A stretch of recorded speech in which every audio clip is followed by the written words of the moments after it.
morning, and who did I miss in the pre-party? I cannot believe it's Monday already.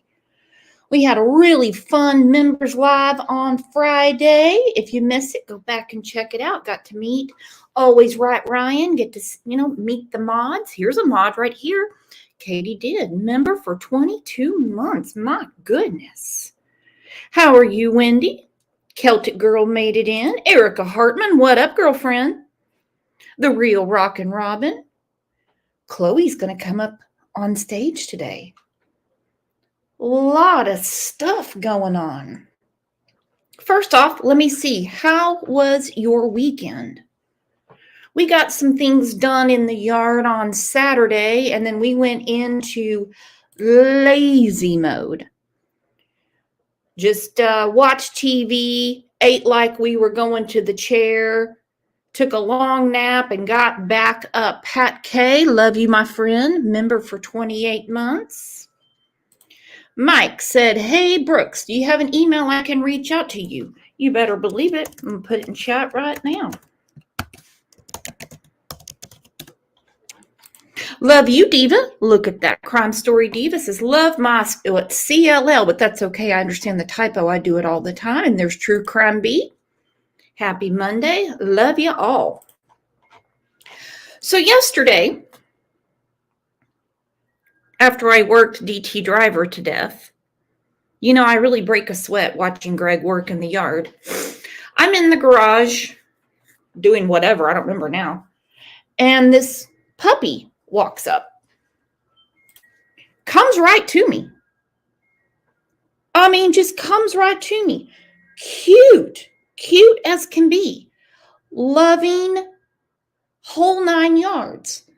Look at that. Loving like cousin Trixie, member for 12 months.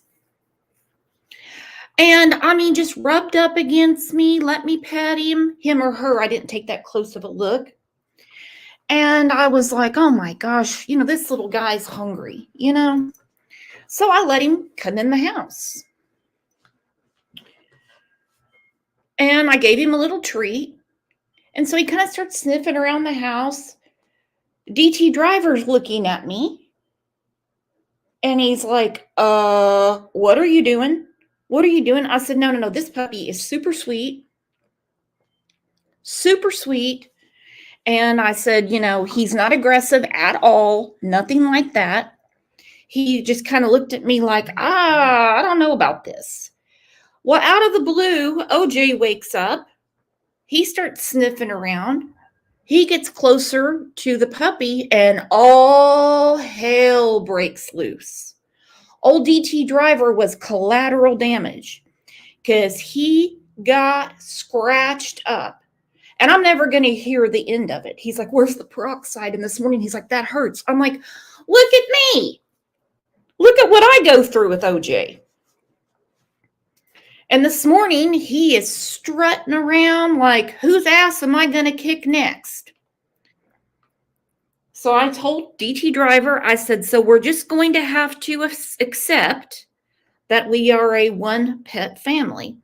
And there's OJ looking around like, what do you mean? I have 2 pets. I've got the 2 of you. DT said, I said, this is a terrible idea, Brooks.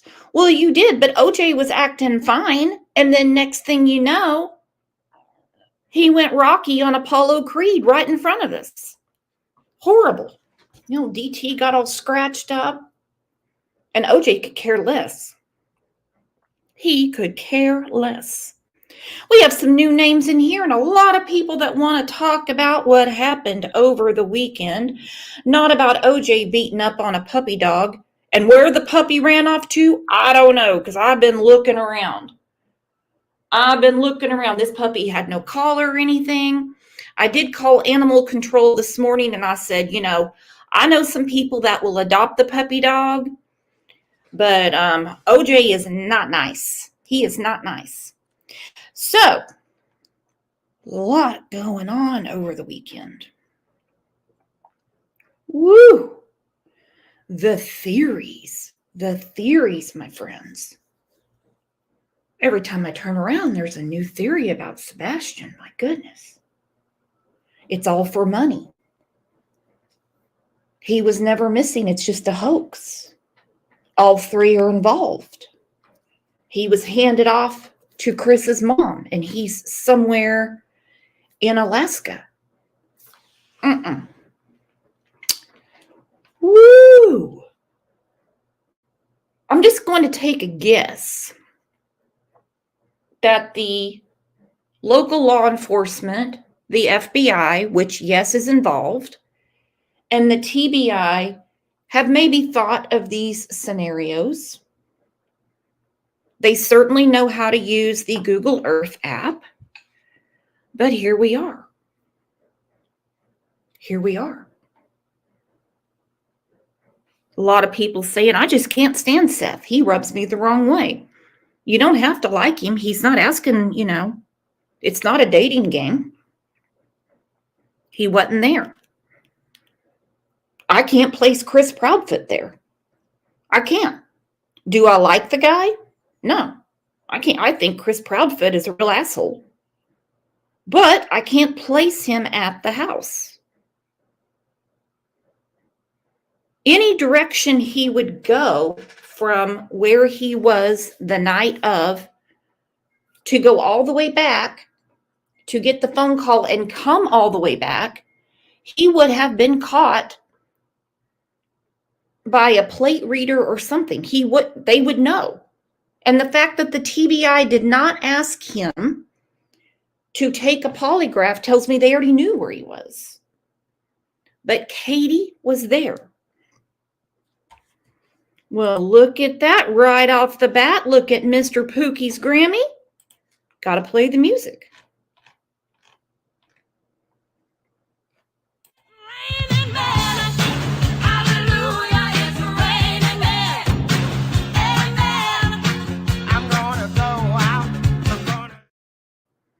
Thank you so much, Mr. Pookie's Grammy. And like I said, we have a lot of new names in here, old friends, new friends. Either way, you know what we're here for. So let's take a second and tell everyone good morning. Welcome your neighbor.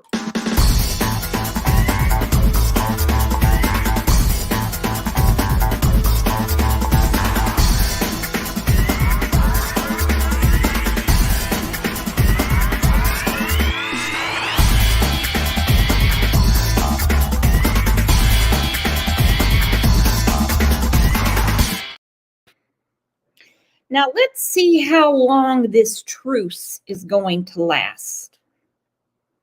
Because it was pretty jaw-dropping that after the, handshake in the parking lot of the prayer vigil, before Chris Proudfeet and Katie Proudfeet skipped it to go to the Harley shop and check out motorcycles. Think about it. They're having a prayer vigil for your missing son, and you go and sit your ass on Harley motorcycles with Sebastian's shirt on your big old man titties. Poor old Sebastian's face was stretched out because of those big old moobs. You've got to be kidding me. Where are your priorities? If you don't want to be at the vigil, you feel like all eyes are on you, you're uncomfortable, then just keep your ass at home. Keep your ass at home. Allegedly with Brittany J, thank you for the super sticker. I'm proud to call you a friend too. Let's get to the comments, my friends, and then I will slow chat down more. I thought I had it slowed down, but eek, I apologize.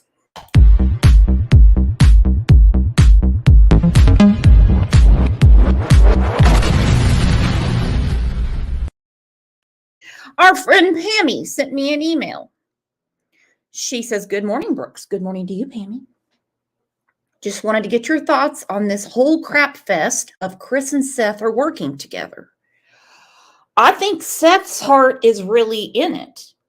I can't say that much for the Proudfeet family. she has a really good point. Chris is nervous AF now that Seth hired not one, but 2 private investigators. He wants to be Seth's buddy so he can get all the info on what the PIs are finding out and how much Ellie knows. Well, he can easily find out what Ellie knows because supposedly they only talk to Katie. Or as we call her around here, Ma Proudfeet. I really think that Seth should be really careful because old Mr. Pissed seems a bit sketchy and could potentially be dangerous once the secrets start spilling out. I think it already could be potentially a dangerous game because a lot of secrets have been spilling out. Hush Pup said, at Crime Lines and Lies, I'm sorry, but I believe Chris and Katie could be getting preferential treatment because of Chris's family. His mother, Kathy, has a brother who owns second-generation construction in Tennessee. Yes, he does. Kathy is a realtor and office manager there. They build those beautiful homes and plenty of them in the area. Now, whether anyone admits it or not, money equals influence equals power. Which is why I'm glad that the FBI is involved, and so is the Tennessee Bureau of Investigation. So then they can call out the locals and be like, look, you might go to church with them, you might be on the board at the Elks Lodge together, what have you. But we got to get to business. Perry Bradley said they share joint custody, which means if she has a right to know, he has a right to know, and that is a boom right there. So whatever secrets are going on to where Seth isn't allowed to know the conversations that law enforcement is having with Katie, that makes no sense. He has every right to know, especially since he was on camera all night at his work. Love you too, Brandywine. Thank you for your donation to the channel. In our last show, I said Seth has been lied to. And what I meant is when the wording might have been wrong when he came on panel and said he was told it takes 60 days for the FBI to get involved. Well, I've seen many articles saying that TBI is working with the FBI. Thing is, we have 2 cases off the top of our head. There's probably others. I'd have to ask Trev. Where you have 2 children, different areas of the state, that disappear without a trace. Very limited updates to the public. I really don't have a problem with that. I really don't have any issue with that. Because the more that they spout out, the more convoluted the case gets. I'm going to put the link up for our friend Chloe. Give me a second. Oh, I did say I was going to slow down the chat too, didn't I? Dang it. Don't worry, you're in good hands here. All right, Chloe, there is the link. So let's get to just a snippet of what happened over the weekend. Raise your hand. Actually, I can't see you raise your hand. Put a 1 in the chat if you were offended about Seth saying those that aren't basically Team Sebastian can F off. If you were offended, put a 1. If you weren't offended, put a 2. Snow, there's no 1.5. What are you doing? 1/2. I understand what he was saying, and a lot of people are really pissed about it. I mean, a lot of people are pissed about it. Let's bring up our friend Chloe Jade. Big round of applause. She's a wonderful friend.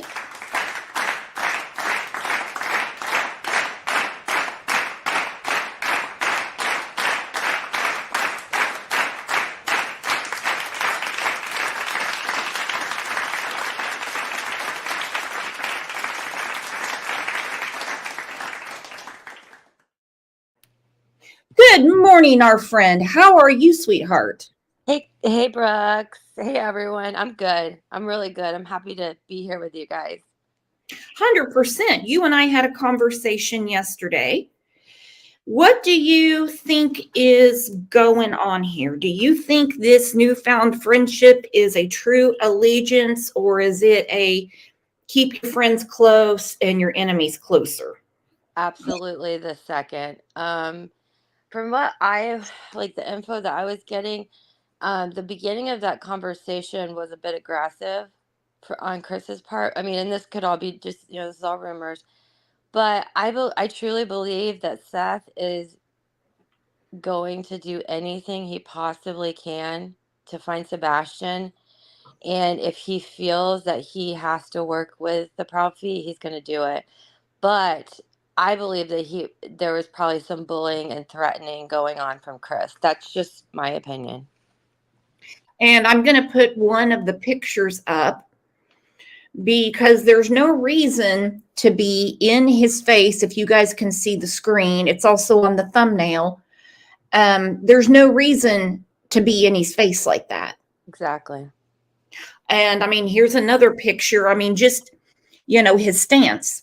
Seth has his hands in his pockets. And this is something that could have been done via phone call. He did not need to show up and make a spectacle. Well, I think it's extremely, extremely upsetting that he would show up at Sebastian's prayer vigil before, talk to the father, and neither he nor Katie were there and attended it, but said that they were busy, and then we all saw where they were later. Mm-hmm. I can't at all like get over that. Well, and when he was so upset, defending himself, that they're all going to work together. And these people saying that they were all co-parenting together perfectly before, I don't get that vibe at all. No. There was a lot of stuff going on with Sebastian. Seth, to his own admittance, did not know about. That's true. That's not co-parenting. No. And I think when Seth made that statement to Justin TikTok, I believe Seth was angry from the exchange that had just happened. He was caught at a moment where he felt that he was pushed into a corner, and the way he spoke came out that way. But I still, all I see from Seth is him doing everything he can do to find his son. Yeah, I don't think he's scamming money or any of the things that people are saying now. And I understand that that's a very popular theory. Yeah. But I haven't seen anything that these two private investigative people, that any of them are doing this for free, like in the Summer Wells case. Right. There's private investigators, and however much time they're donating, I don't know. But my understanding is that they're getting paid. Right. And he's not working. He's injured. He's out there every day, trying to do what he can. Life to go on, it costs money, and just because he's getting money does not mean that he's going out and doing, things with that money that he shouldn't be doing, in my opinion. Not from what I've seen anyway. And when you donate to anything, you have to be prepared for what it's going to be spent on. Absolutely. Bottom line, once you part with your money, that's it. But the fact that he gets confronted, and to me, this just looks confrontational. I mean, a picture is worth 1,000 words to me. Yeah. That stance of Chris, I mean, it's just, ugh. And, Katie, I think, kind of likes those two going at it. Oh, I do too. she's not the wilting flower that she tries to make herself out to be, because I don't believe all these people that know her personally are lying. Just like I don't believe, all the locals that have seen Seth out searching, handing out flyers and stuff like that. I don't believe they're all lying. No, not at all. I'm not saying Seth is father of the year. No, right. Chris Proudfoot was at the house. I'm saying Katie was there and has to know more than just, I was on the phone and heard a thud. No, because there is no physical evidence as to which way Sebastian could have gone. There's no scent. They had a scent. It's a false scent. Kids don't just disappear. It doesn't work that way. Even if they get pissed and run away, there's going to be a scent. Right.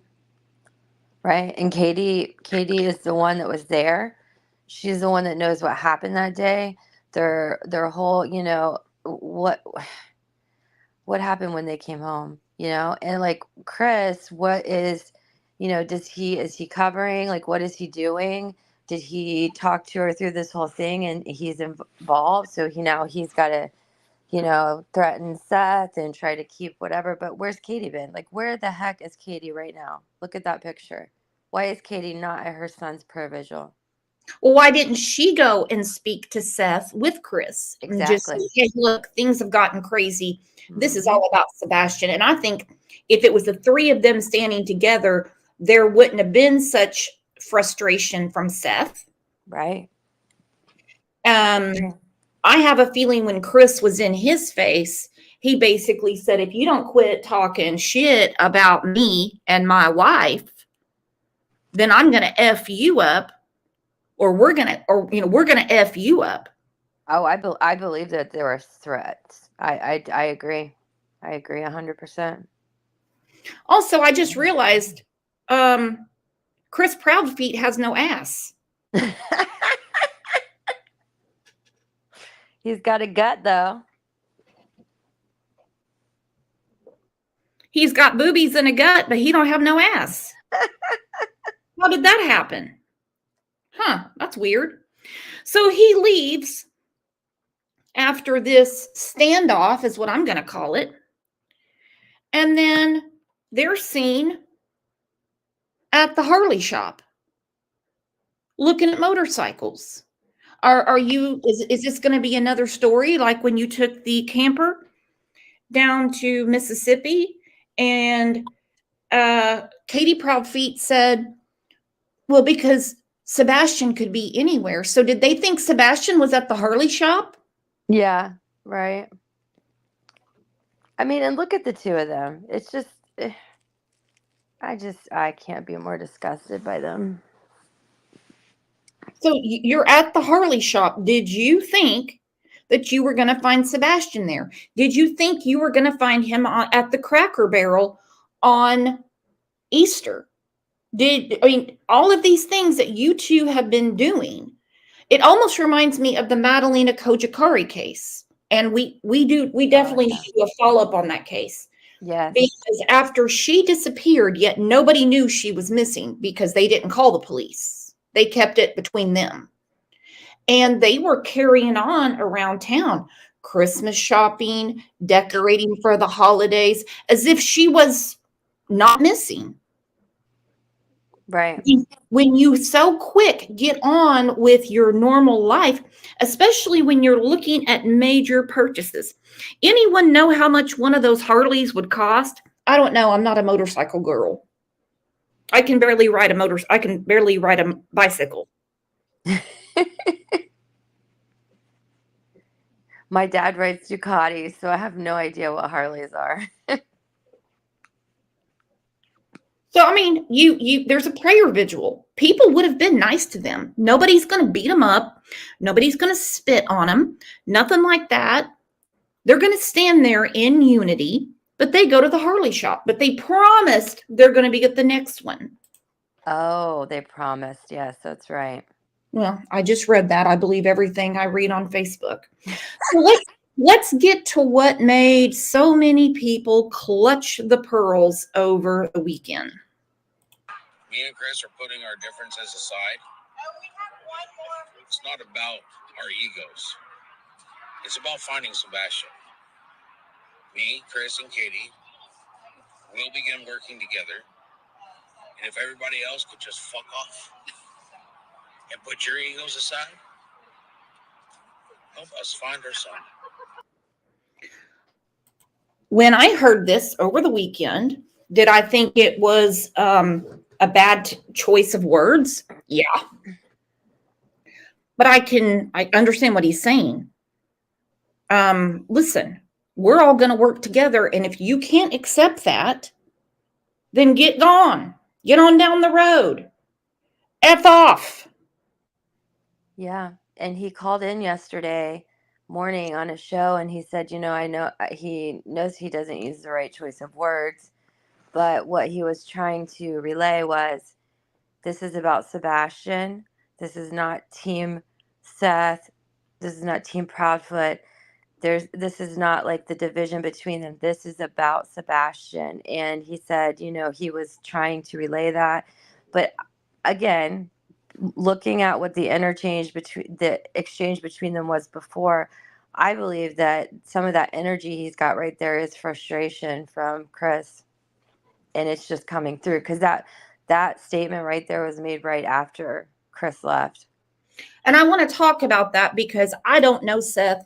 I don't know the Proud Feet people. Do you think, speculation only, basically being confronted that way brought out that aggression? Because he knows that it's going to be show after show after show after show. What are they doing working together now? And we already saw what happened over the weekend. Oh, so they all three have known all along. Oh, so they're all in on the hoax. Oh, so they're all splitting the money. Oh, all three of them know. Right. And that's what Seth said yesterday when he called in to explain was that he said if he's under so much scrutiny with this, he said let the Proud Feet come in. They'll be under even more scrutiny. So in my opinion, it seems as if, like he said, if they actually do get out there and are seen searching or whatever, and people start seeing them more, there's going to be a lot more questions asked to them, or there may be a lot more scrutiny, and maybe that's what's needed. And I agree. He knew that scrutiny was coming his way.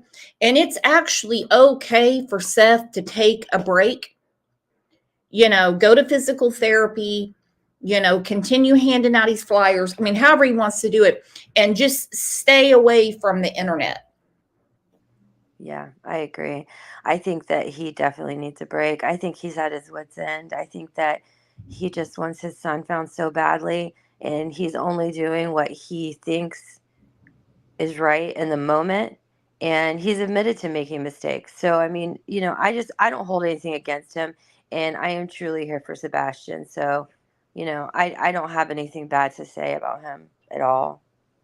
Well, and I think the tables turned for Seth yesterday when he spoke with Peter Hyatt. I think it's different when it's your life. We can give people advice on their own business all the time. It's not ours. So I think his eyes were really peeled when he spoke with Peter Hyatt yesterday, and we're going to go through part of that today. Okay. Let's look at this again. Because in retrospect, knowing the standoff, the confrontation that had just happened, there it is on the screen. No ass Proud Feet confronting Seth. I mean, he's got his hands in his pockets. I'm no behavioral scientist, but when you put your hands up and you're backed up with your back against, you feel confronted. Absolutely. And I believe he felt confronted. I do too. Me and Chris are putting our differences aside. It's not about our egos. It's about finding Sebastian. Me, Chris, and Katie will begin working together. And if everybody else could just fuck off and put your egos aside? Help us find our son. Sebastian Wayne Drake Rogers is the goal of this shit. Recently it was big news, and the internet was going crazy because Seth Rogers said he was teaming up with Chris and Katie Proudfoot. They're going to work together to find their son. It was a shocking turnaround, and we couldn't help but question why, especially since he told the rest of us to F off. How shocking, and we never saw this side of him. It was seriously alarming. Was he doing this to keep the Proudfoots closer? Was he wearing a Okay, let's break this down. I'm not taking it personal saying the rest of you can F off. They all want to work together to find Sebastian. I say, good idea. He already knows that supposedly Katie Proudfeet is getting information from law enforcement they won't give to him. That's what he said on this channel. Yeah. I don't understand it. He's got 2 private investigators, but he already told them that it was fine. That whatever they come up with, whatever they discover, they can share that info with the Proudfeet.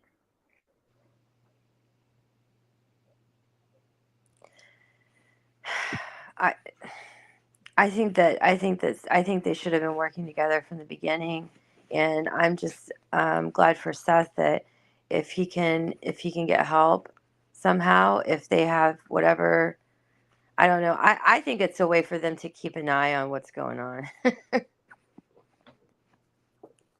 Has anyone thought, considering Seth's in the dark? Okay, either way you look at it, he's in the dark. Yes. He was at work. He was not called right away.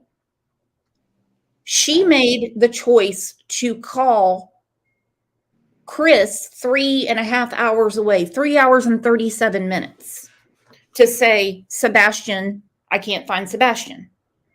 She wasn't knocking on neighbors' doors. They did a 3-way call with the sheriff's office. That I will never understand. She could have hit 911. This is not some area in the middle of nowhere that doesn't have 911 service. They called the non-emergency line. Yeah. And they knew where Seth was. They could have easily called his work. They knew that he may not have access maybe to, they only texted him, it doesn't even make sense. He should have been the first one called. 911 should have been the first one called, then Seth. I think this is Seth trying to get information. We all know if you want bees, you put out honey. That's right. You don't put out vinegar. And that's all I can see going on here. But I do think that confrontation pissed him off. He's mentally exhausted. He knows he's been lied to. He knows he's been kept in the dark about certain things. A lot of stuff is probably not making sense to him. I mean, it's not making sense to me. Right. Absolutely. I mean, everything from the pull-ups to the punishments. Did he know those type of punishments were being carried out in the home? Right. Wow. Sebastian was just abused on every level. It's just so heartbreaking. Take a second and thank our friend Journey to Justice.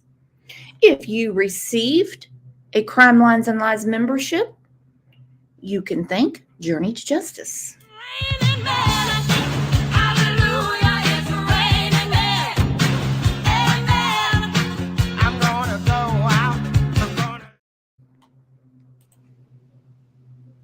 a wire when talking to Chris at the vigil, or did his PI tell him to do this? Is it a strategic move? It's all very interesting because it surely didn't look like a friendly conversation to me. Look at the body language in this picture, looks like an altercation. Anyway, people felt betrayed by Seth's words, and his PI responded. She said Seth Rogers is beyond grateful to everyone who has invested their time, energy and money into helping him find his son. I understand that his choice of words may not have been the best when he said everyone else could F off. As a representative of Seth, I would like to remind everyone that this is a man who had very little sleep in the last 54 days, and I would like to clarify who he was referring to when he said everyone else could F off. By everyone else he means anyone who is not willing to get on the Team Sebastian train and set aside the differences. The bottom line is that if we all love Sebastian and want him home, we are going to have to join forces. We are stronger together. As I've said, I apologize to anyone who was offended by his choice of words, but please try to look past it and see it for what it is. A man who is trying to stay strong and find his son on very little sleep. Thank you and God bless. Now, while some agreed with her, some still thought that it was very unacceptable and out of character for Seth to speak like that. They say there is no excuse for telling the rest of us to F off, when the public is the one raising awareness about his son. What do you guys think? Drop your thoughts down below. I don't think that's what he said. I took it as, if you can't accept us working together, then F off. And I don't know who this person is that got timed out. Truth, not feelings, said, we all just want Katie and Chris to be guilty and it's sick. I want none of them to be guilty. Right. Who all is going around rubbing their hands together going, oh, I so much want his own mother to be guilty. Oh my gosh. Wouldn't that be a real gas if Sebastian's own mother is behind this? No. No. But No it's way. simple to say she knows more than she's on the phone and hears a thud. Okay? People are nuts. Listen to what Seth said again, and then we're going to move past this. Me and Chris are putting our differences aside. It's not about our egos. It's about finding Sebastian. Me, Chris, and Katie will begin working together. And if everybody else could just fuck off and put your egos aside, help us find our son. Put your egos aside and help us find our son. That's what he's saying. Poor choice of words, but I don't know. The F word's kind of one of my favorite words. I mean, it fits with everything. Yeah, I have a problem with that word too. You know, that's effing sad.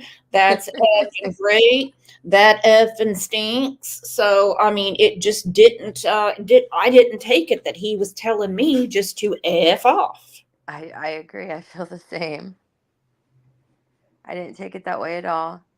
And then when I heard him explain it, it makes sense to me. I mean, you know, this is everything we wanted from the beginning, was to see them working together, to see them searching, to see them out there. Well, if they're gonna step up, let's see them do it. Nobody wants them to be guilty. Nobody wants anything bad to have happened to Sebastian. We just want to know what happened, and we want to bring him home. Bring him home. BJ's Spicy Housewife said, my favorite F word besides French fries. Exactly. I effing love French fries. It's effing cold. It's too effing hot for me. I think he's trying to get answers. And it's easier to move forward without fighting with those two all the time, I would think. Yeah, absolutely. I mean, you have to do what you got to do in the moment, and that's what's happening here, you know? And he was confronted. It's not like Chris just called him on the phone. He's look at him right there. He's leaning in. Mm-hmm. He's leaning in. For some reason, I get the idea, I get the vibe that it's easy to push Seth around. And I don't mean that in a bad way. Some people are gentle giants, okay? You know, big teddy bear, whatever you want to call him. I just have a feeling that it's easy for them to push him around. When he said a few weeks ago, "You're not going to hold that over my head anymore," I took that as blackmail. And this is at a prayer vigil Right. that they were too busy to go to.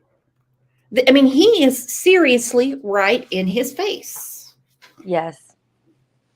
Yeah. And think about the emotions that you would be going through at a prayer vigil for your child that you've been desperately, searching for. You're already emotional. You're already in, like trying to hold it together. And then to be approached at that moment, I feel like that was just kind of a bullying move, I do too, because let's look at what they had going on. This was recorded by Justin on TikTok.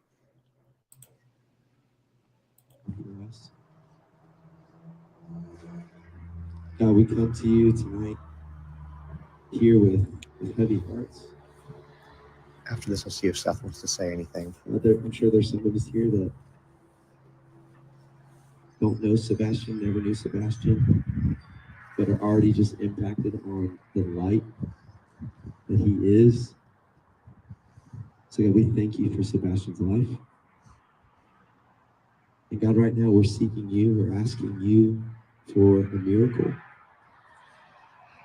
We're asking you to reveal yourself to us, to reveal the truth to us.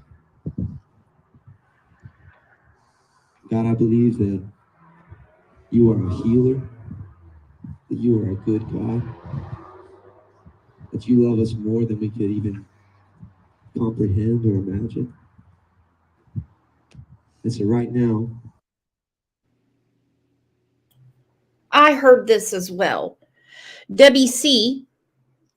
said, well, witnesses there said it was a heated argument between them with cursing. I don't believe all these people are lying, just like I don't believe that people that have actually physically searched with Seth are lying. Just like I don't believe, people that have taken flyers from Seth are lying. Seth sitting in his truck smoking a cigarette, I'm sure he did. That's called taking a break. right? I heard the same thing about the witnesses seeing an argument at the beginning and then it calmed down as well. Debbie C, I saw that. I heard that too.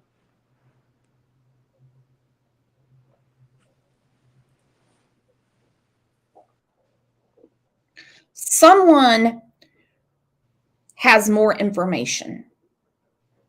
And the only person that we know for a fact that was home was Miss Proudfeet. And if you seriously want to work out your differences, make a phone call. Mind you, he goes and confronts Seth, Sebastian's father, at a prayer vigil.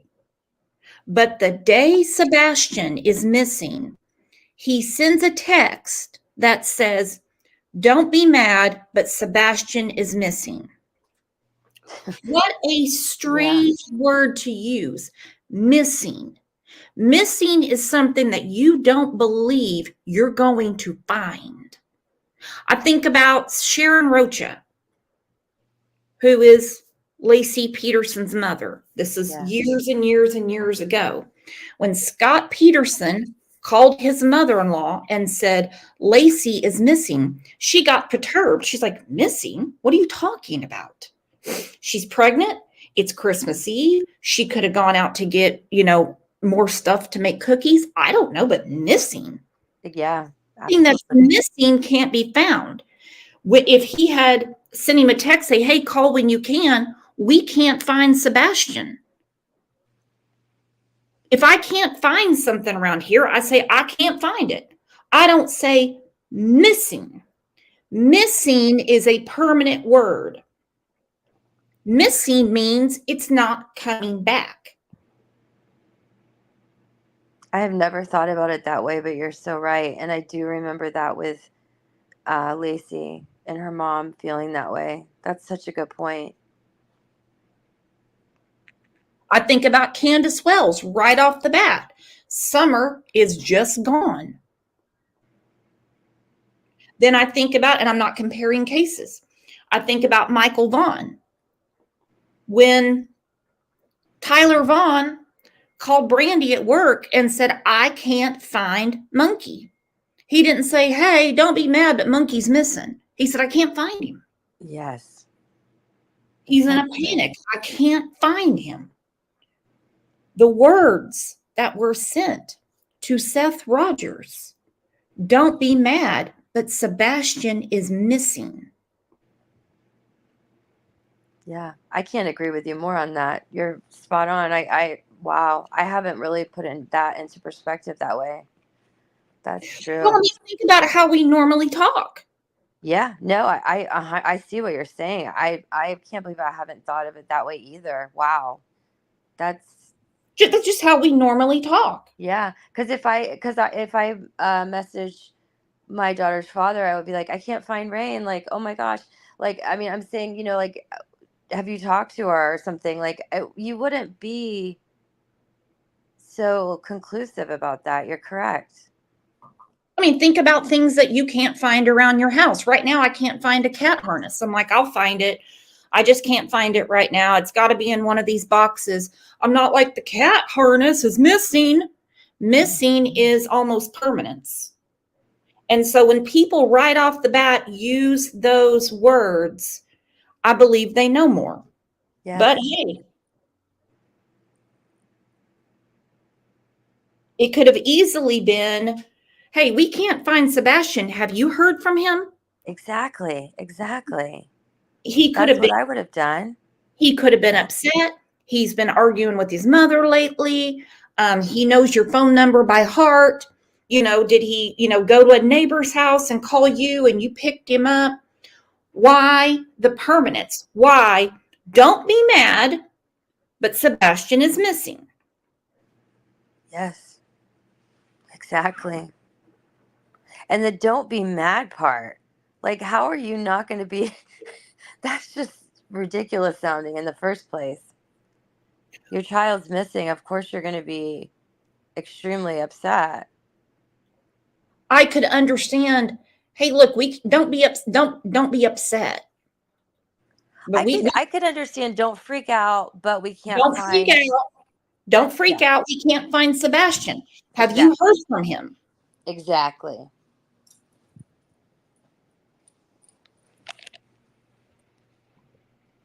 But don't be mad, he's missing is a ridiculous statement to make. It really is. I would have immediately thought, when he wasn't in his bed, not getting a bowl of cereal, not in the bathroom, not in the backyard, not in the front yard. I would have immediately thought he must have been upset about something and he got a hold of his dad. But instead, she makes a phone call to Mr. Proudfeet. He supposedly hightails it back. They do a 3-way call with a non-emergency number. They didn't ask for help. Think about that. Don't be mad, Sebastian is missing. It wasn't, we can't find Sebastian. Can you come over and help us look? Right.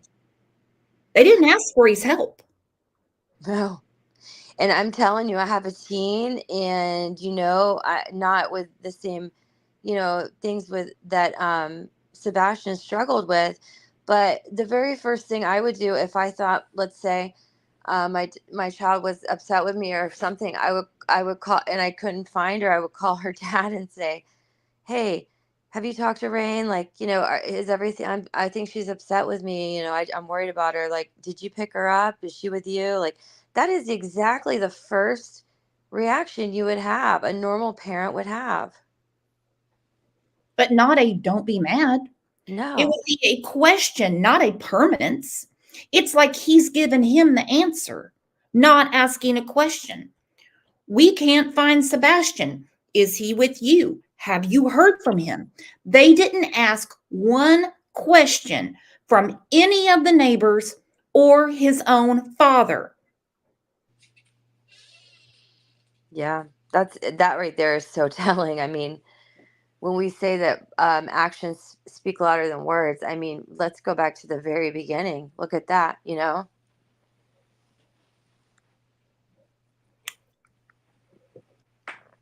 Because we're talking about normal human reaction. Yep.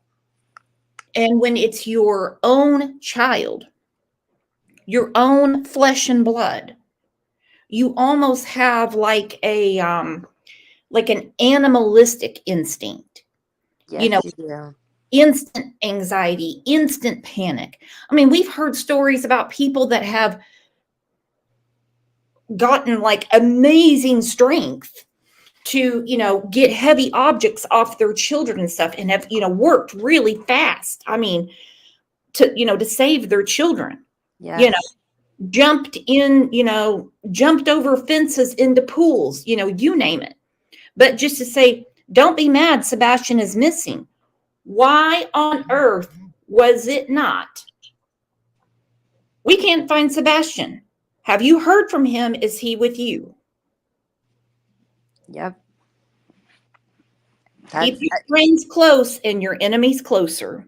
Absolutely. That's exactly what I think is going on right now. I just ask that through the power of your Holy Spirit, you would bring peace to every heart and mind here, to every family member represented. Would you just bring a peace that goes beyond all of our understanding, a supernatural peace that only you can give? God, would you give us hope? We trust in you. Yeah, the wild thing is that we know that no matter the circumstance, it does not ever change your character. You are good always. We believe that. We trust that. So God, even in the midst of a heavy situation like this, would you reveal your goodness to every single person here, to every single family member? Reveal your goodness. Reveal your love. God, thank you for the ones that showed up tonight to support Sebastian, to support the family. We pray that you would continue to move in the search, that you would give strength to every single person who is out there looking day in and day out, that you would give energy, that you would give focus, that you would give clarity to every single person involved in this situation. We love you, Lord. Thank you for loving us. Thank you for Sebastian. It's the precious name of Jesus that we pray. Amen.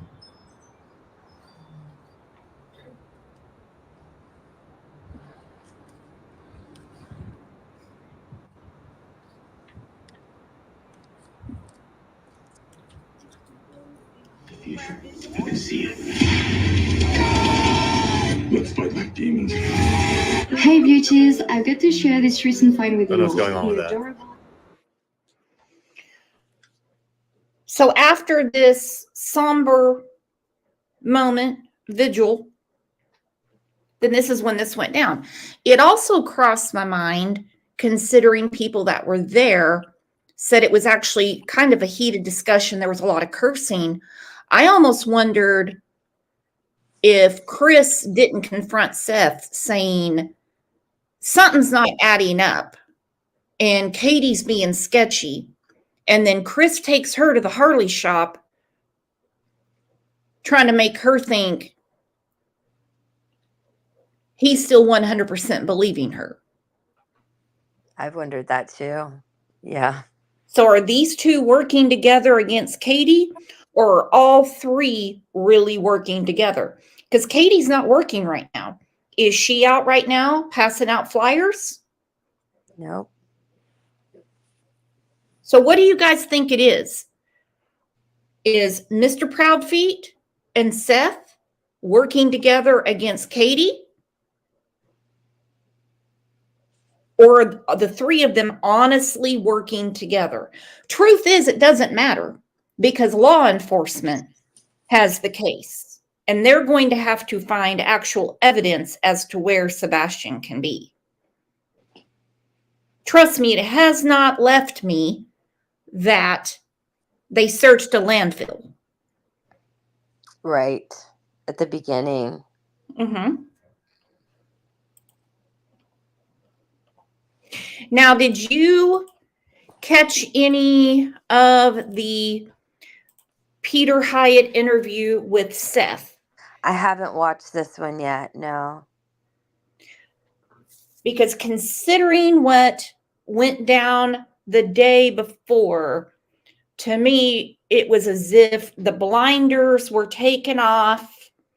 Time to recollect yourself and realize that the key to locating Sebastian is with his mother because she was home. Right. Again, how long is this alliance going to last? Well, I think that we're just gonna have to wait and see what happens, how it plays out with Ellie, because I think that for Seth, this is a good move. I think getting them involved all together, he'll get more info. But yeah, I don't think it's gonna last very long. I don't know. Time will tell. Because the only one of the three that is crying out publicly, and some people are private people, they don't want their business out everywhere. So I'm not judging that. But the one that's crying out the most is Seth. And I mean, right now, he's not a fan favorite, not gonna lie. He's not. He's getting picked apart and picked apart and picked apart. He wasn't there. He wasn't there. Katie, Miss Proudfeet, she was home. I can't place no ass Proudfeet there. I can't place him there. It doesn't make sense. The logistics don't make sense. And him being the stepfather with CPS issues, he would be the first person they would want to take a polygraph unless he wasn't there. Again, I don't have to like any of these people to, for us to, well, I guess, wait on the truth. Once in a blue moon, the internet will solve a case, but I mean, it's once in a blue moon. Hang on, we have some questions about no caps at all or abbreviations are fine. Just when people, and some people can't see very good, so I don't really like to call them out, but for whatever reason, YouTube thinks if there's like a bunch of caps, it's so weird. They think people are arguing. Like when you get an email and someone leaves their caps lock on and they're like, why are you yelling at me? Goofy ass YouTube seems to think that means a bunch of people are arguing. I don't get it. Do you get it, Chloe? No, because I totally understand. I know quite a few people that we have in our chat that type in caps because they need to for their site. I have no issue with that. I don't understand that. But I mean, I guess if you saw a whole chat full of caps, you would think maybe people were yelling at each other. Yeah, we're not that picky around here, but No. But well, YouTube is. So, all right, let's get to part of this because I want you guys to see the rest of it on Peter Hyatt's show because he did great, in my opinion, with Seth because he was kind, he was patient, and he laid it out for him. And I think gave him an understanding that the police can't exactly sail his way. And I was extremely impressed with the way, I hate to say handle, we don't handle people. The way he articulated, well, the title of his show, the key to locating Sebastian is going to be with the one that's there. And the one that was there was Sebastian's mama. Yeah. In this was silence. That an investigator will ask, well, who was the last person to see Sebastian alive? Under whose watch did a child go missing? That's just the 101, the beginning where things begin. And so the public responded, I think, from at least what I read, they were angry. Why are these people being silent? And it goes against especially a mother's instinct. The father is protect. The mother is nurture. These things come from creation. These are God-given. And for a mother to be silent, there's one of two reasons. Generally, there can be others, but either police have revealed to the mother, there's no point in you calling out for your son. We have evidence of his death. The blood, we have this, that. So she begins to go into the wrestle of denial and grieving and then not believing. And it's a lot of emotions. And there could be other reasons, but generally speaking, if a child went missing on a mother's watch and the mother has nothing to hide, they are out front and they're giving a description of Sebastian, including behaviors,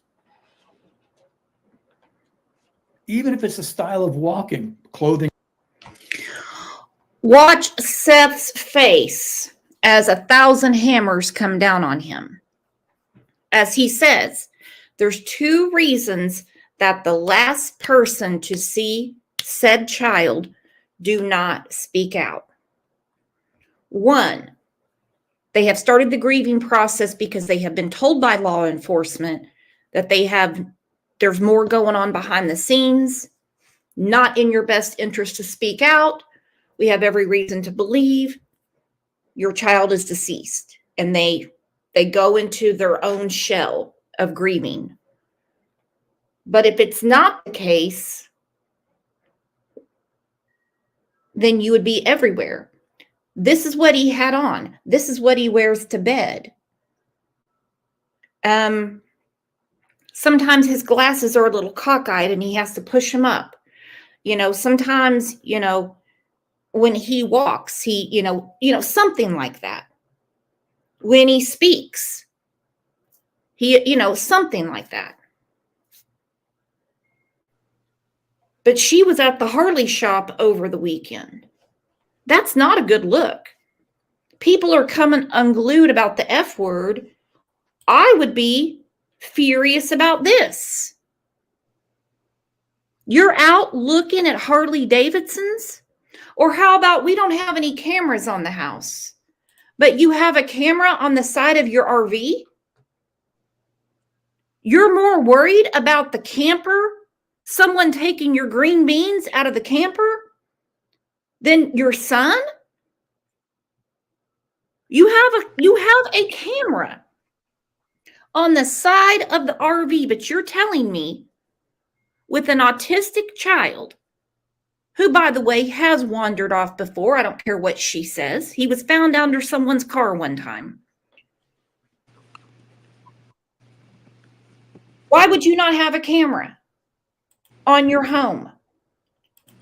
Your turn, Chloe. I'm bitching too much. No, all of this stuff is just I'm just so appalled by everything they've said and done. The fact they have a camera on their camper. I mean, come on. They had a kid before that. And like you said, he had been found under a car. So wouldn't you have cameras around your house? Number one, for her job anyway, in what her specialty is, that would be a no-brainer.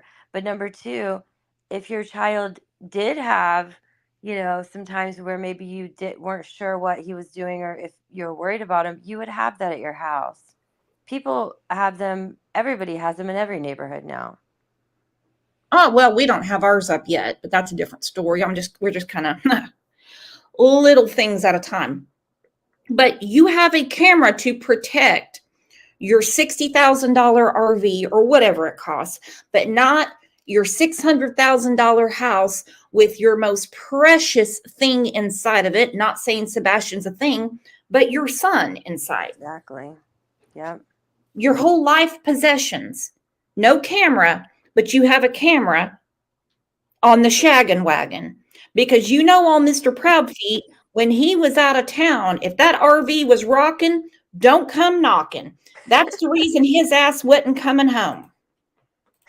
Oh, that's hilarious.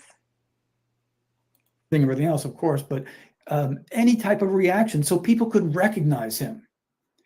In this sense, she's calling out to him. An interviewer will say, "How are you doing?" And there's a certain element there where even the most inflamed mother is going to say, I'm okay, I'm hanging in there, this is a nightmare, and then move the conversation, grab it, move it back to, here's where we're looking, here's where we have to find him, I need your help. Sebastian, if you can hear me, son, run away, get out, call 911, grab any adult. There's this stymieing of maternal instinct that is very powerful, where the mother bear says, no, you can't tell me to be quiet. So they did finally speak out. And when I say they, I'm talking about mother and stepfather. Is the information will lie somewhere there.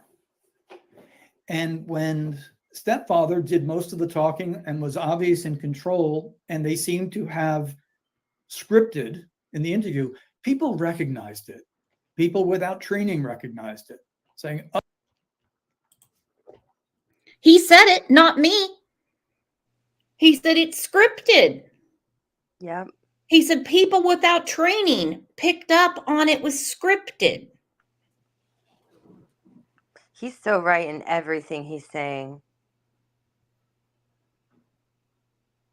Think about people with no training picked up that there was a script. I have said for years, sadly, for years, that I believe that Dawn and Candace Wells had a script. I mean, hell, Candace even said she wasn't comfortable with the script. Yes, she did. Christine Alaska, thank you so much. If you received a Crime Lines and Lies membership from who I call not just a good friend, but Madam Secretary, say thank you. We have a lot of fun on Members Lives.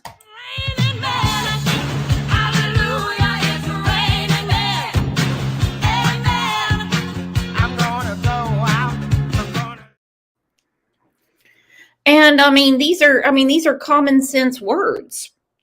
Just like right off the cuff, right off the bat, you can't find Sebastian, but you say to his father, don't be mad, but Sebastian is missing. There's a lot of buts in that sentence. There sure are. There should have been questions. Yep, exactly. We're freaking out around here. Katie went to wake up Sebastian. He wasn't in his bed. Have you heard from him? Is he with you? She's freaking out, man. Instead, it was permanence. I like the point that he made too. As a mother, you would be being very descriptive of your child and saying, that this, just describing them. People, everybody, look for him. Call, let us know, or this and that. She never did it at once. Mm-hmm. And the last interview she did, she was clearly reading. The way she was looking, I don't know. It just looked like she was clearly reading from a script. I don't know if she was reading the chat to see what people were saying, or if she had something in front of her. Okay. Yeah. She's reading off. I don't know. In all fairness, I don't know. Yeah, you're right. This is scary. Listen to this guy. And so people did ask questions, especially after the first interview, and people didn't believe him. And the social media backlash was on these two. And then there's the dad in the background, you know, with this heartache of being distant, but not having knowledge of what happened. Now, when I analyzed that first interview, I said, they've coordinated their statements, their story, and mom is withholding information about what happened. And I'd like to just to give you an idea about it. With the social media and the instant churning of the, you know, the bombshell and the breaking news, and people have sent me outrageous things, just foolish and outrageous things. And then there's the psychics that I've talked about before.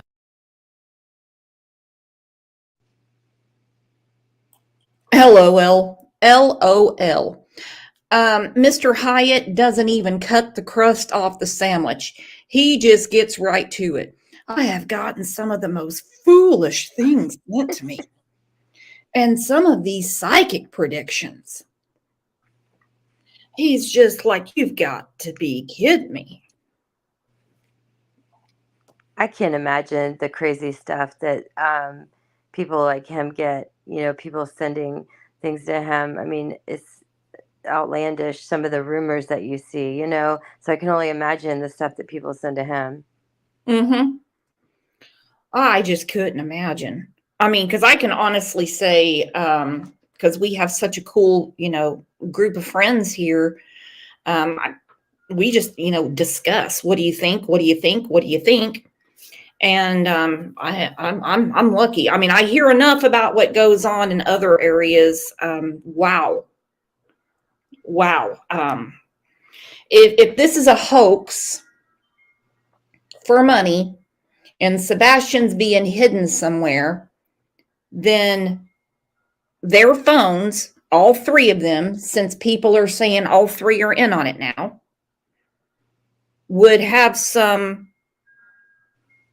digital data going out to make sure that whoever's holding Sebastian is still in on the plan, wouldn't you think? Absolutely. Yes. That's that is just crazy to me, but yes, you're right. You're right. That's just my thought. Yeah. You would have to check on who's holding Sebastian at some point. That's true. There would have to be a lot of money that went from some account to another account, a cash withdrawal or something, in order to keep Sebastian food, water, clothing, all that stuff while this is going on. No one's just going to be like, yeah, I'll help you out for a few months. Right. Yeah, it doesn't work that way. No, it does not. People that call themselves psychics or readers or energy or whatever the wording may be, they're deceivers. And you'll notice if you read enough of them, what they do is they work on the element of vagueness, and they look for those without discernment to bring in. That's all fine and well, and if you'd like to believe that, you can. I don't, and you know, for reasons I can state pretty plainly. But what it comes down to is listening when someone speaks. I had a case years ago where, and this was in correlation with FBI agents working on it, where two young women were murdered in a very rural area. And the case went cold. They found the bodies at the car, and the case went cold over a lot of years. And then they found someone online who was writing a lot about the case. And they said, this guy knows things about the case that only we know. And he's writing about it. And we're able to place him in this rural area at the time the two young women were murdered. And so they were right. He wrote a great deal of information about it. and I had plenty to analyze. And analyze I did. And there are certain things you look for linguistically that connect someone. And it wasn't there. It wasn't there.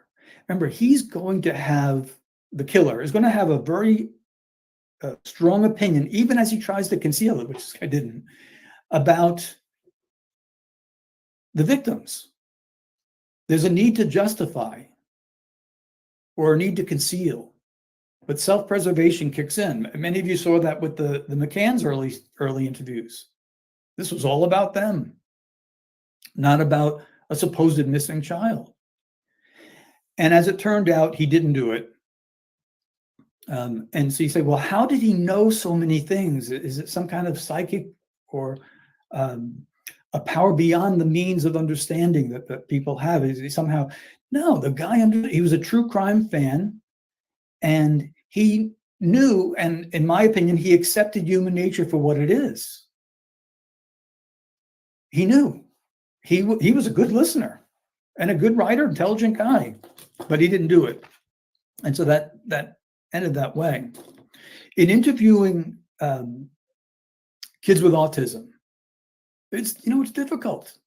I've interviewed a lot of adults with adult autism, which can be very, very difficult because there's perseveration. There's a repeating of something that happened maybe 20 or 30 years ago, and getting convictions is really difficult.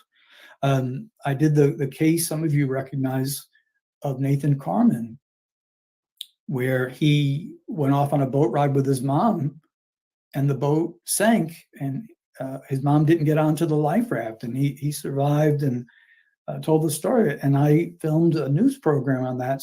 He's lying. That interview that was done recently, absolutely perfect, which is a good sign that tells you, nope, it was scripted, it was put together.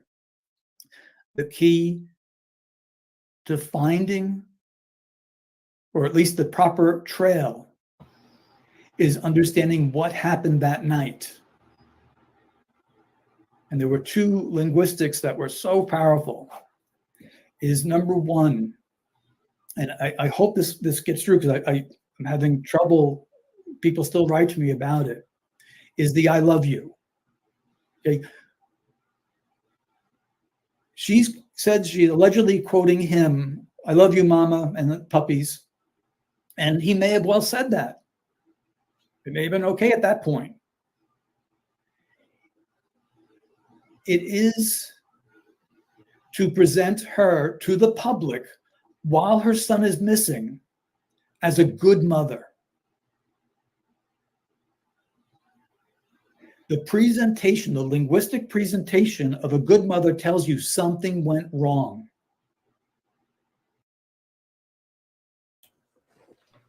Okay, I haven't heard this part, but I do want to talk about this.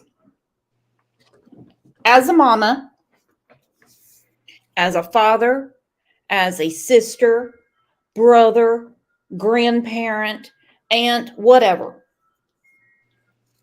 someone says to you, now if it's some sort of creeper that just wants to get in your pants, different story. But they say, all right, going to bed, love you. What do you say back? Good night. Love you too. Yep. According to her, she just said good night. And I agree 100% with Mr. Hyatt. Me too. To understand his disappearance, or quote unquote missing, you have to understand that night. We know that there was dinner at a restaurant where he is seen on camera, but that's the last capture that we know of Sebastian.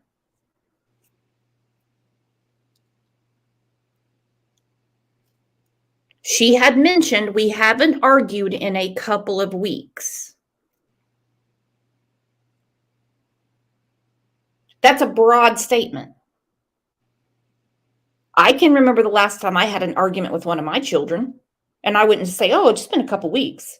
No, I can be like, my son chewed my ass a few days ago. Yeah. So when someone that you care about is ending for the night, getting ready to leave, hanging up the phone, gotta go, I love you, you're not going to say, okay, bye. Yep, exactly. Something went wrong. And even I in subsequent interviews, I heard them repeat that again. And it was too precise. I said, oh, that's coordinated. So it's alarming. We all say, I love you to our children, and hopefully our children say it to us. It is the need to present that while Sebastian was missing that says, from the subject's point of view, I need to be seen as a good mother. The need to be seen or perceived as a good mother tells you there was a deficit, there was something wrong. There was something wrong. So, if I came on here and I said, hey, I just want to tell everybody, there's no excuse for elder abuse. And I go on and on about it. After a while, you're going to say, did you hurt your grandfather? Why the unnecessary moralizing? It's the same theme. It's a type of presentation that is meant for you to consider, oh, that's really nice. He loved her. Therefore, she couldn't have done anything. It's no different than someone calls up on the emergency call and says, I was sleeping and I just woke up and the door is open and my child is missing. So you count off what the priority is. I was sleeping, I just woke up, the door is open, before we can get to the child. In other words, I'm going to present myself as innocent, which brings our attention to it. So the I love you under this context is alarming. It's telling you that something went wrong. Then, when someone mentions a phone call in a statement, in this context, that phone call is part of the story. Very big part of the story. Now, Okay, let's talk about that. He goes to bed, I love you, mama. And she just tells him good night. These are her words, not mine. I believe that the last time you see someone, particularly your own child, you're going to have a better recollection of what you said to your child. Yeah. For you just to say, whatever, good night. We've been mad at people before, okay? They've been on our nerves. They've irritated us. And when they're being nice to us, we just brush them off because we're mad. So for her just to say, good night, according to her, I wasn't there. And a big part of the night goes back to this 3-hour phone call.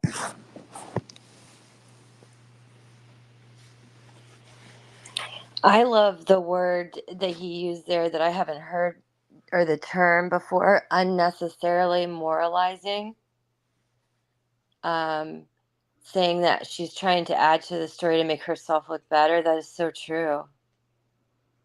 So she makes sure to tell the public that Sebastian loves her. Right. That he would say, I love you, mama, but that Yep. she wouldn't say it back. Exactly.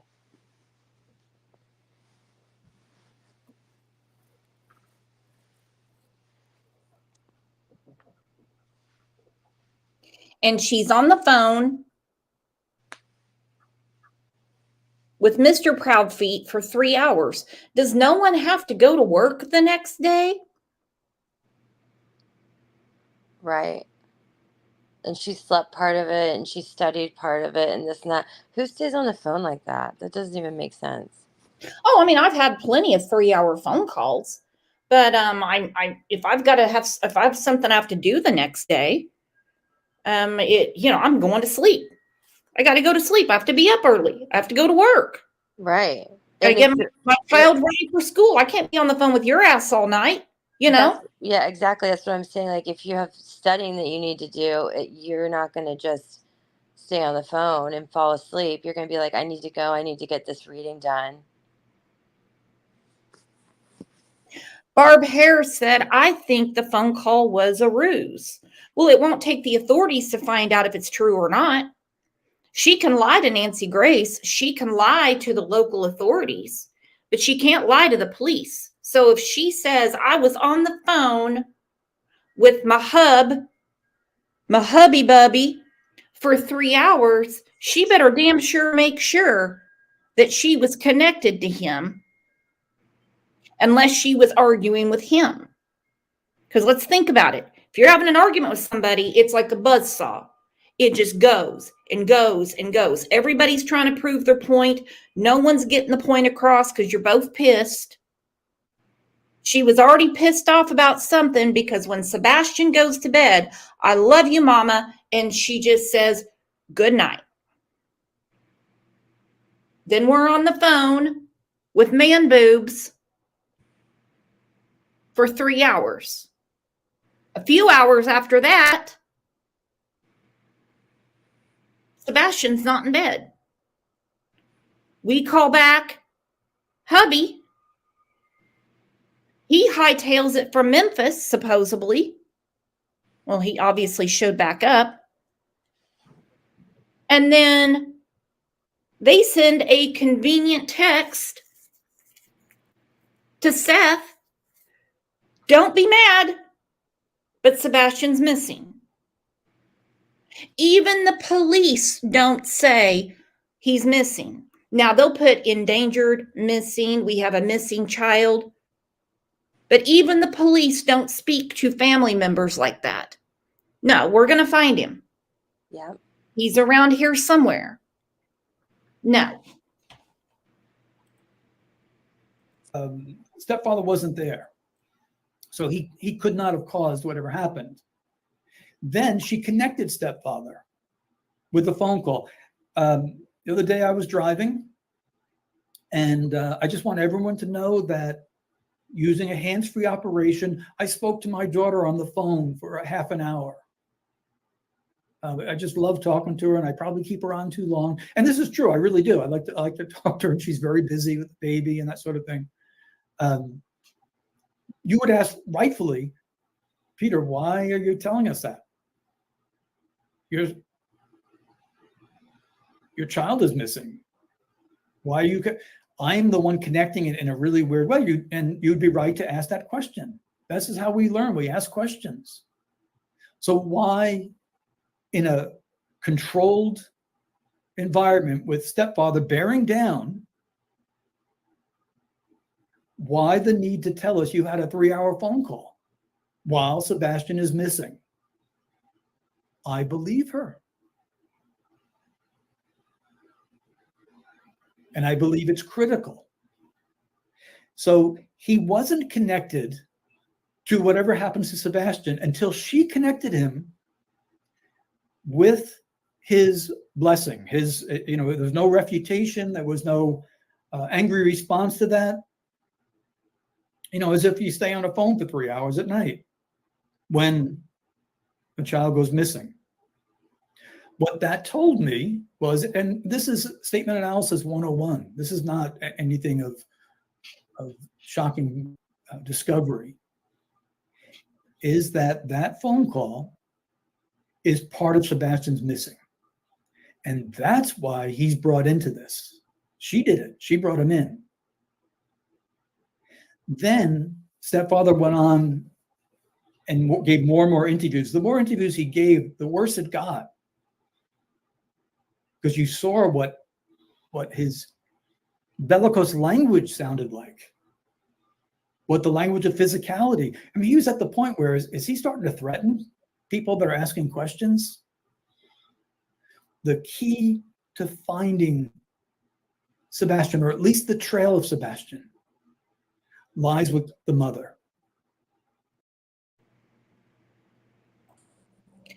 And that's the boom moment.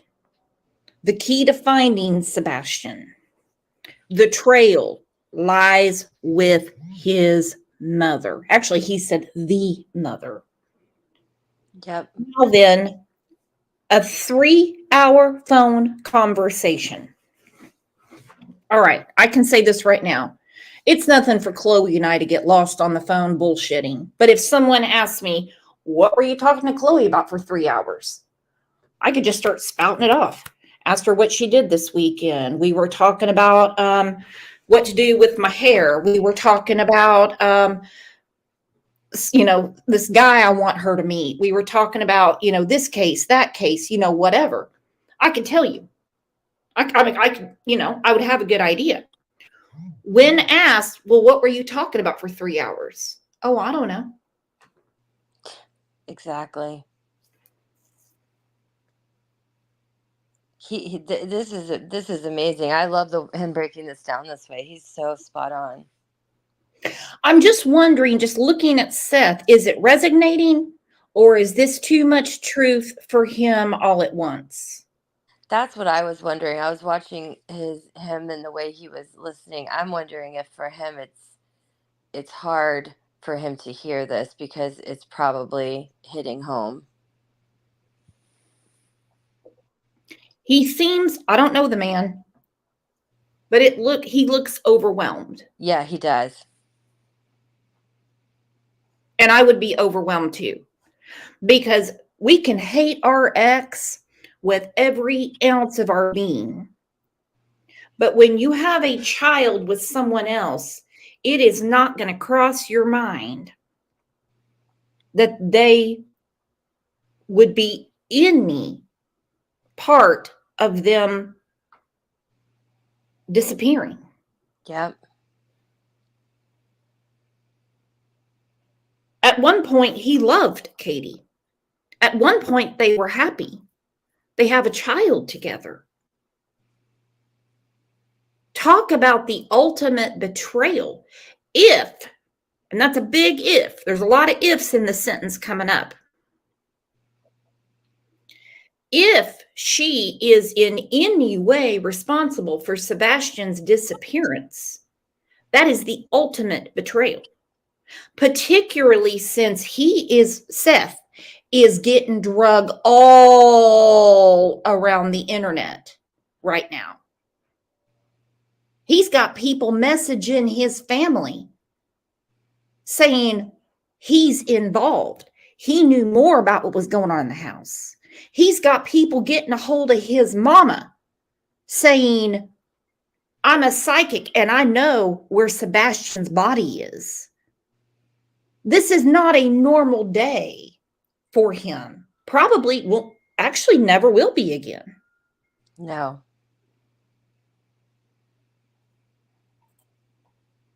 Yeah, ultimate betrayal. Ultimate betrayal, absolutely. That would be really, really hard. That would be a hard pill to swallow. Mm-hmm. But Mr. Hyatt hits him with it. Yeah.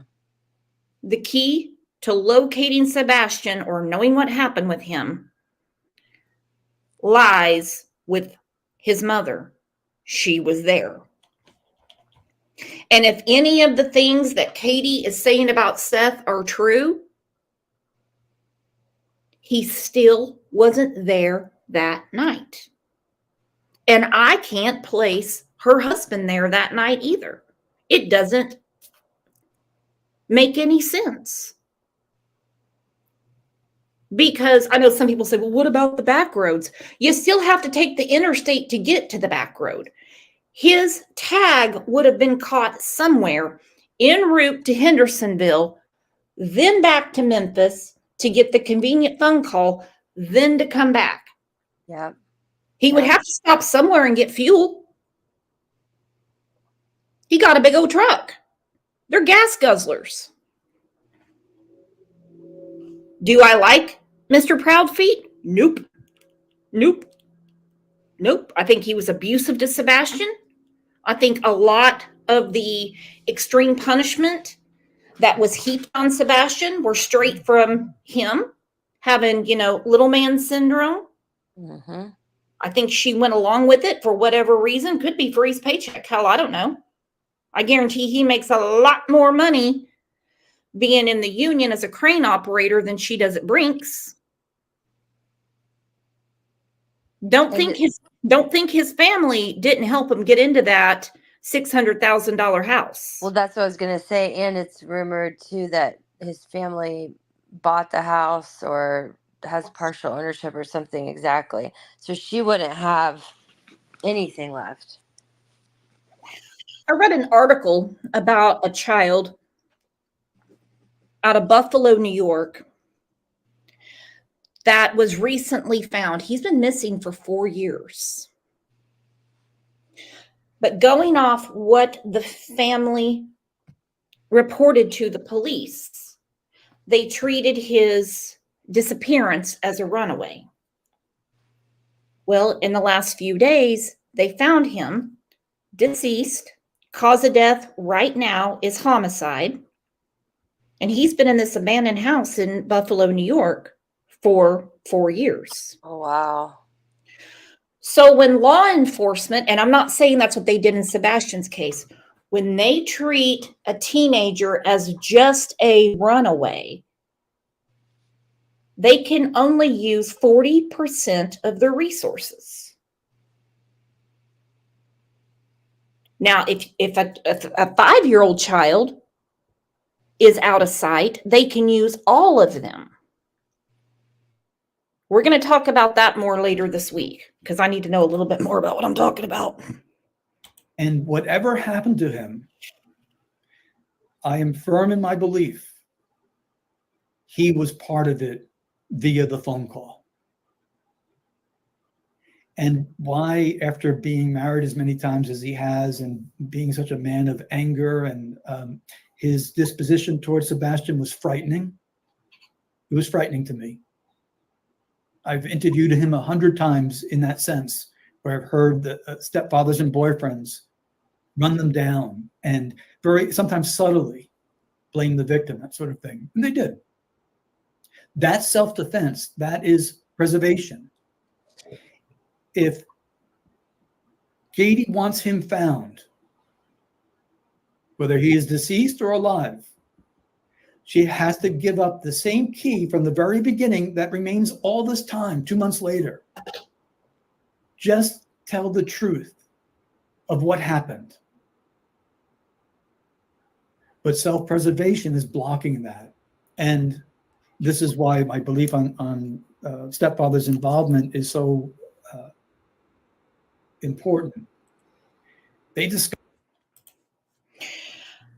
I'm sure Mr. Hyatt can pick up on the way that Moobs kept nudging her when she would talk.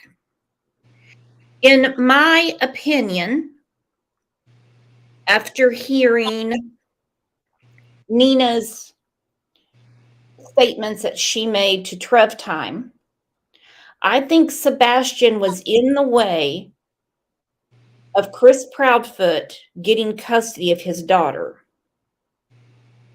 And I think that custody was the last FU to Nina, because she has been fighting with him and his parents for quite some time over their daughter. I agree.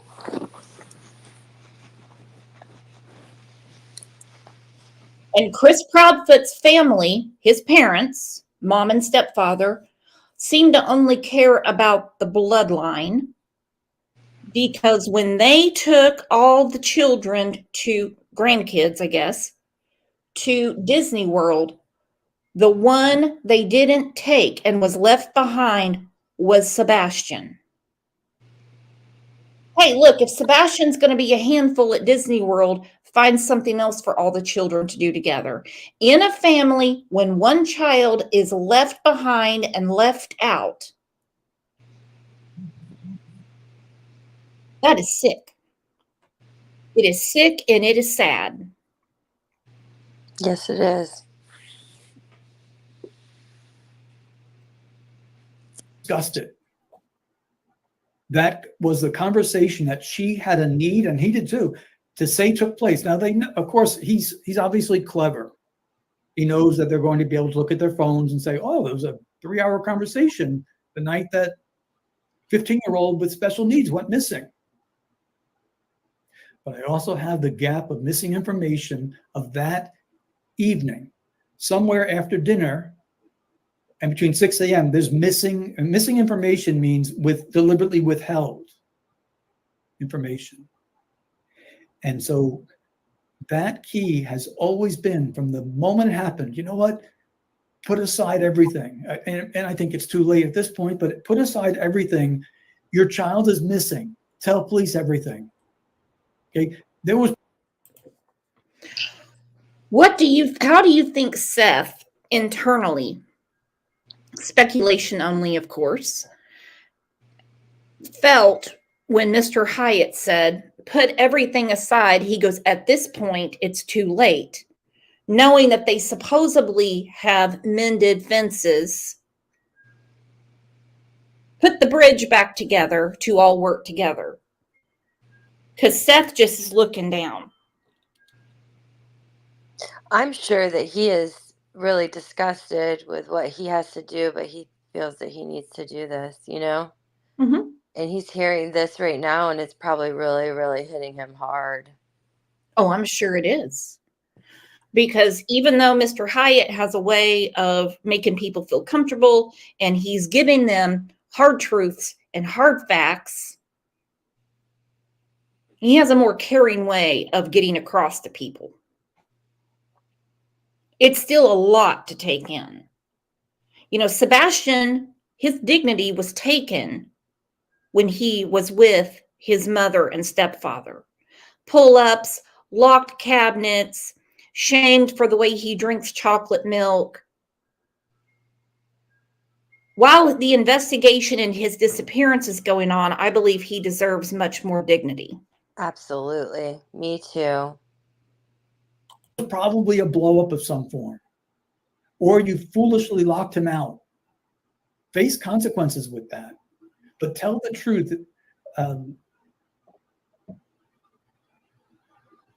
Because even if he is deceased, he deserves a proper and respectful burial. And even if it was unintended and just foolish anger, because you've seen the anger of the stepfather, and I can imagine what he said on the phone to them in 3 hours, to her in 3 hours.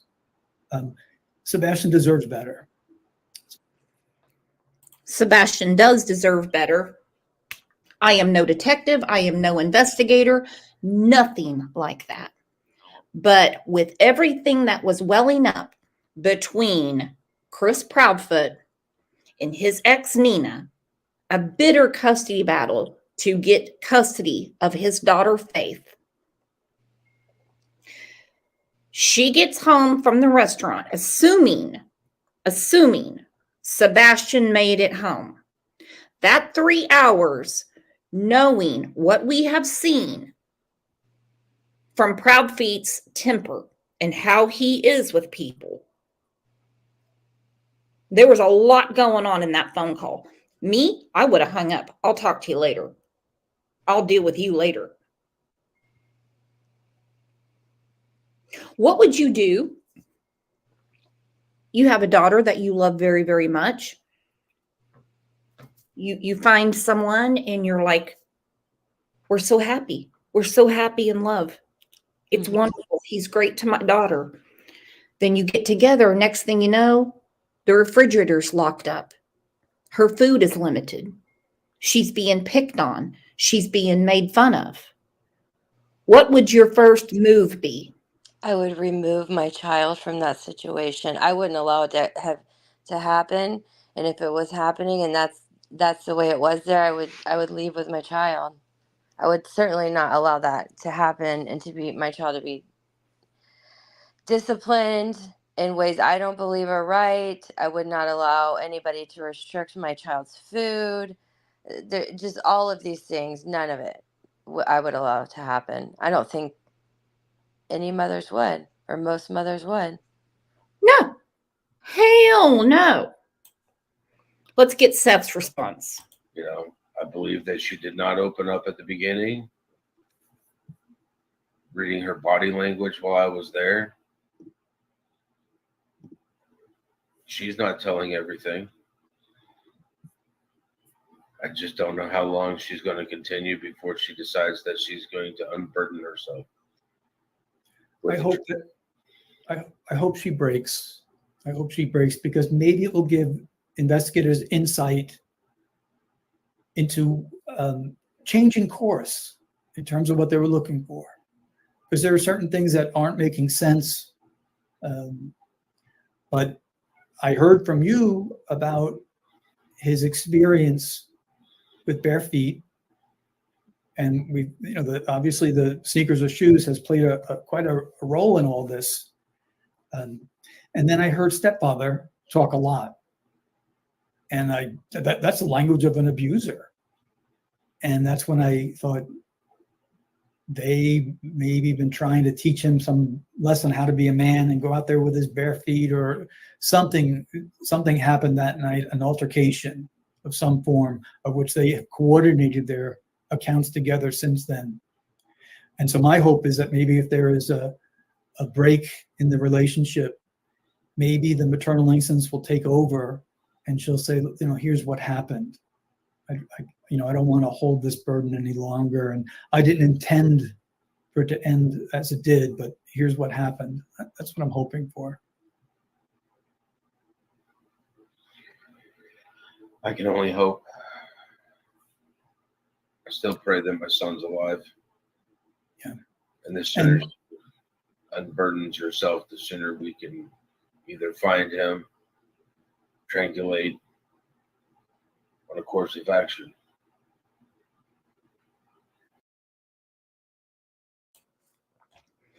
He said, I hope we can triangulate a course of action. Now, I'm going to stop it right there so everybody can watch the rest of it on Peter's show, Mr. Hyatt's show. But he says she needs to unburden herself, because whether she's responsible or not, there's more to the story than I was on the phone, told him good night, heard a thud, went to sleep. Next morning, he wasn't in his bed. I have a suspicion that she didn't sleep all night. Yeah. Hearing Seth say that too, I hope she unburdens herself. Wow.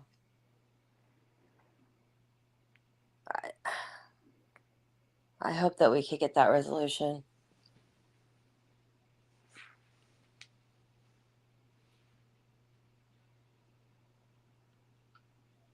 When you hear weird noises around your home, there's the normal creaking and cracking. If it's thundering outside, you're not going to walk outside and look up in the sky and go, was that thunder? And not that you can see it.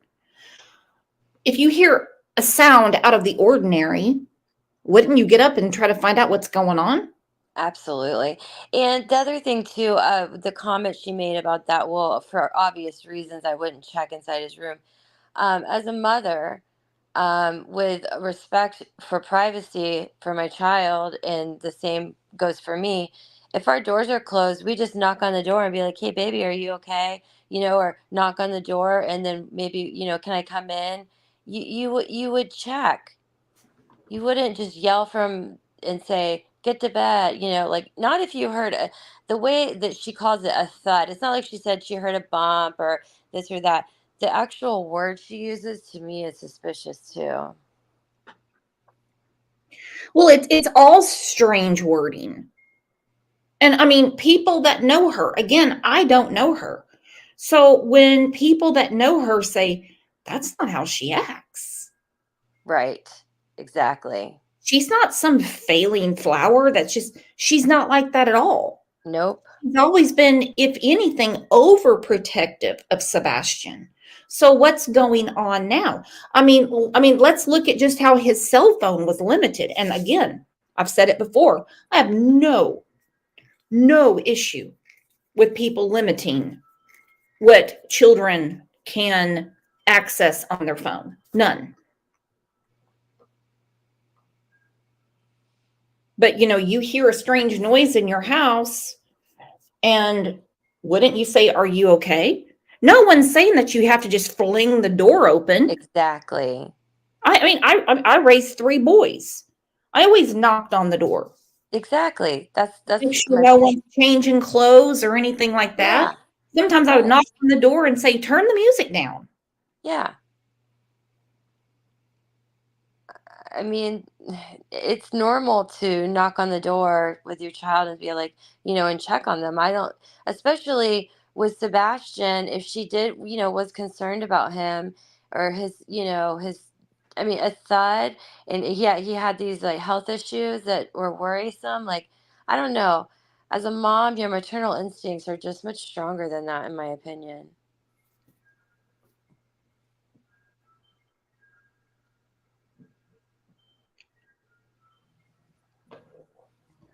I agree. And this situation makes my brain race 100%. Now, there are a few people around the internet. Again, they've got some big theories. It's a hoax. He's just being hid somewhere. Well, it would take money for that. And I'm sure that the powers that be know how to trace money. Hell, one of my super good friends, one of my best friends, Avi, her job is to track money. Truth be known, it is her job to track money. And she's great at it. Then it's all 3 no. Hand it off to the Bower Sox in Alaska. Okay. All the way down that interstate, all the way into Alaska, this can be tracked. Then some people say, now these are the same people that were upset about the F word. So please think about this. They said, people just don't understand that Chris Proudfoot is an alpha male. Abuse is not alpha. Absolutely not. Taking something away from your child, he's 15, okay? You have to give him a swat on the hand or the butt or something like that to get him out of something. I don't know, whatever. Keeping food away, picking on, making fun of the way, they drink their chocolate milk, all of that stuff. So you're offended that, Seth said, we're putting our egos to the side, and for people that don't want to do that, they can F off. They're like, ah! Ah! But then other people, the same people, are saying, Chris is just an alpha male. An alpha male would know where his stepson's at. Yeah, an alpha male, no, he's shown little man syndrome, in my opinion. I think he's quite the opposite.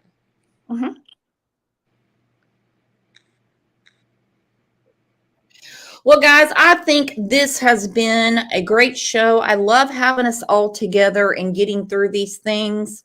We're going to continue this conversation tomorrow. And let's do some homework. Yeah, I'm going to watch this after this for sure. Thanks for having me, Brooks. I love all you guys. Let's have a big round of applause for our amazing friend, Chloe Jade.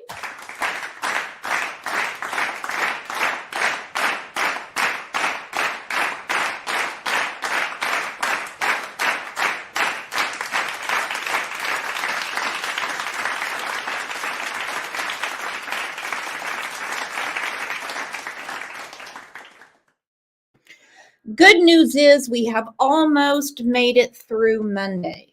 Monday is my least favorite day of the week. So I hope you guys make it through your Monday, because we have a lot more things to discuss tomorrow morning. We always do. As friends, we just hash through it. Again, want to thank you guys for always keeping it real, keeping it cool, having common sense discussions. Forget about what some of those other crazies say. And hey, got to give it to the best mod squad on YouTube, don't you think? Man, we don't have very many moderators, and so some days I don't know how you all do it. But hats off to you. You guys enjoy the rest of your Monday, if there is such a thing as enjoying Monday. And if I don't see you over in Discord or over in one of the Facebook groups, then we'll be back here tomorrow morning at 9 a.m. If you've got the crime, I've got the time. Love you guys.